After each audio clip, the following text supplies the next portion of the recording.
আপনি কি জানেন, একদিন আমার দাদা মারা যাওয়ার আগে আমাকে উপদেশ দিয়ে গেছিল, ঘরের বউকে কখনো মনের কথা বলবি না, বাড়ির সামনে কখনো বড়ই গাছ লাগাবি না, পুলিশের সাথে কখনো বন্ধুত্ব করবি না। দাদা মারা যাওয়ার পর আমার মাথায় সারাক্ষণ একটাই চিন্তা, দাদা কেন এই কাজগুলো নিষেধ করে গেল। আমার মনে একটা সময় জেদ চেপে বসলো। আমি ভাবলাম এবার দাদার নিষেধ করা কাজগুলোই করব এবং দেখব কি ঘটে। যেই কথা সেই কাজ। আমি সর্বপ্রথম একজন পুলিশের সাথে গায়ে ঘেঁষে বন্ধুত্ব করলাম। মাঝে মাঝে সেই পুলিশ বন্ধুকে বাড়িতে নিয়ে এসে দাওয়াত খাওয়ানো শুরু করলাম। পাশাপাশি বাড়ির সদর দরজার সামনে একটি বড়ই গাছ লাগালাম। বাকি থাকলে বউয়ের কাছে মনের কথা বলা।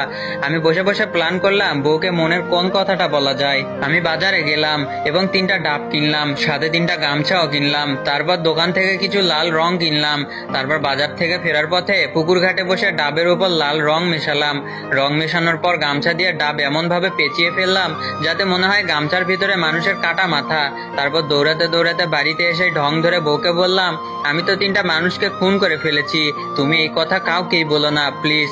তারপর আমি আর আমার বউ মিলে একটা গর্ত করলাম, সেই গর্তে 3টা মিথ্যা কাটা মাথা পুঁতে রাখলাম। তারপর অনেক দিন কেটে গেল, কোনো প্রকার সমস্যাই হলো না।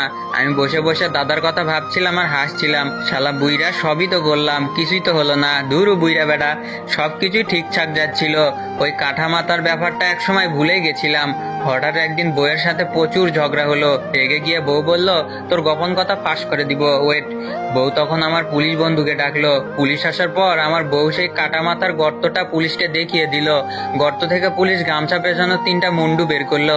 গামছা খুলে দেখা গেল 3টা ডাব। বউ তখন বলল, এখানে মানুষের মাথা ছিল। আমার স্বামী মাথা চেঞ্জ করে ডাব রাখছে, আমি সাক্ষী। পুলিশ সাথে সাথে বলল, অ্যারেস্ট হিম। আমি যখনই দৌড় দিতে যাব তখনই সদর দরজায় বড়ই গাছের কাটা পায়ে লেগে পড়ে গেলাম, আর পালাতেই পারলাম না। পুলিশ আমাকে ধরেই ফেললো। মারতে মারতে জিজ্ঞেস করলো, বল মুন্ডুগুলো কোথায় লুকিয়ে রাখছিস। আমি আকাশের দিকে মুখ করে কাঁদতে কাঁদতে বললাম, দাদা আমারে বাঁচাও, আমার শিক্ষা হয়ে গেছে, আমারে বাঁচাও। আর হ্যাঁ, গল্প বইরা কমেন্ট না কইরা চলে গেলে আপনার মাথায় একটাও চুল থাকবে না।